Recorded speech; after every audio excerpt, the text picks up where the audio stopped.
जय राम जय जय राम जय जय विघ्न हरण हनुमान विघ्न हरण मंगल करण गौरी पुत्र गणेश सकल कामना पूर्ण करहु ब्रह्मा विष्णु महेश आपदां हरतां दातारं सर्व संपदां लोकाभिरामं श्री रामं भूयो भूयो नमाम्यहम्। जय श्री राम। आइए हम लोग प्रतिदिन के भांति रामचरितमानस दर्शन करते हैं और पुण्य की भागी बनेंगे हम लोग। तो आइए हम लोग पुनः दर्शन करते हैं। आप कल दर्शन किए थे, भगवान बाल लीला कर रहे हैं, ठुमुक ठुमुक कर अपने आंगन में चल रहे हैं। और जो ये भगवान का बाल रूप का दर्शन नहीं किया कुछ भी नहीं। इसलिए आइए हम लोग आगे दर्शन करते हैं। जय हो।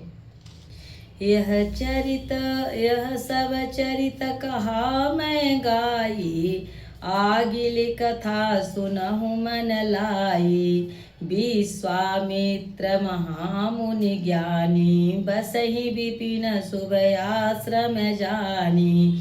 यह सब चरित्र मैंने गाकर बखान कर कहा।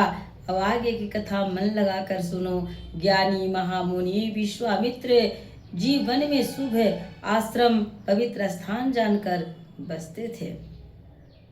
जहाँ जप यज्ञ जोग पुनि करहि, अति मारीच सुबाहुहि डरहि। देखत यज्ञ निशाचर धावहि, करहि उपद्रव मुनि दुख पावहि। जहाँ वे मुनि जप यज्ञ और जोग करते थे, परंतु मारीच और सुबाहु से बहुत डरते थे। यह यज्ञ देखते ही राक्षस दौड़ पड़ते थे और उपद्रव मचाते थे, जिससे मुनि बहुत दुख पाते थे। गाधि तनय मन चिंता व्यापी, हरि बिनु मरहिन निशिचर पापी। तब मुनिवर मन किन्ह विचारा, प्रभु अवतरे हरन मही भारा। गाधी के पुत्र विश्वामित्र जी के मन में चिंता छा गई कि ये पापी राक्षस भगवान के मारे बिना नहीं मरेंगे। तब श्रेष्ठ मुनि ने मन में विचार किया कि प्रभु ने पृथ्वी का भार हरने के लिए अवतार लिया है। एहू मिस देखो पद जाई, करी बिनती आनौ दो भाई। ज्ञान विराग सकल गुण ऐना, सो प्रभु मैं देखब भरी नयना।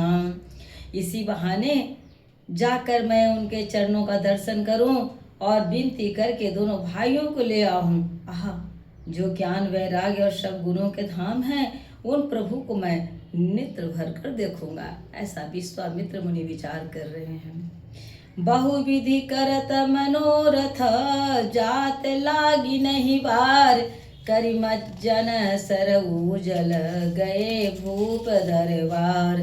बहुत प्रकार से मनोरथ करते हुए जाने में देर नहीं लगी। सरजू के जल में स्नान करके वे राजा के दरबार पर पहुँचे। मुनि आगमन सुना सब राजा, मिलन गया उलय विप्र समाजा। करि दंडवत मुनि सन मानी, निज आसन बैठारी आनी। राजा ने जब मुनि का आना सुना तो ब्राह्मणों के समाज के साथ लेकर मिलने गए। दंडवत करके मुनि का सम्मान करते हुए उन्हें लाकर अपने आसन पर बैठाया।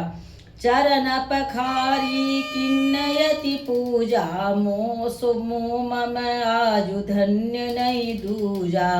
विविध भांति भोजन करवावा, मुनिवर हृदय हरसयति पावा।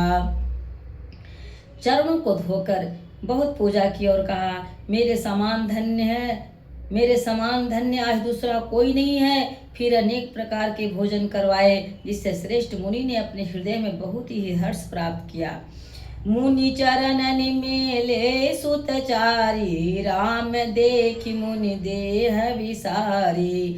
भय मगन देखत मुख शोभा, जनु चकोर पूरन ससिलोभा।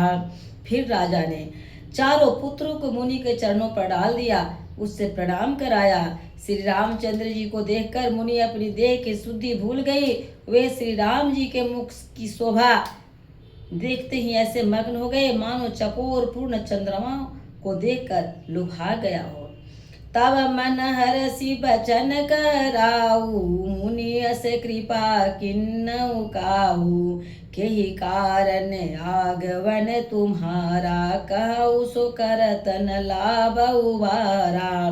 तब राजा ने मन में हर्षित होकर ये वचन कहे, हे मुनि, इस प्रकार कृपा तो आपने कभी नहीं की, आज किस कारण से आपका सौभाग्यवान हुआ है, कहिए, मैं उसे पूरा करने में देर नहीं लगाऊंगा।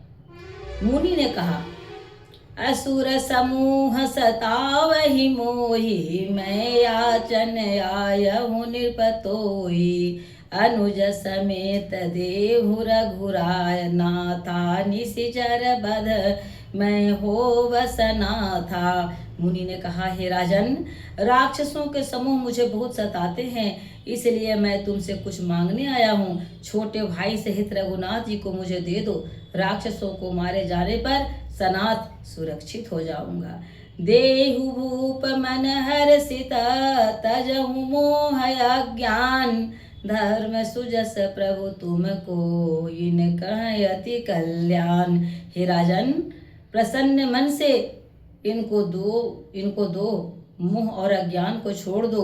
हे स्वामी, इसमें तुमको धर्म और सुजस की प्राप्ति होगी और इनका परम कल्याण होगा। बोलिए प्रेम से सियावर राजा रामचंद्र की जय। आगे के दर्शन हम लोग कल करेंगे।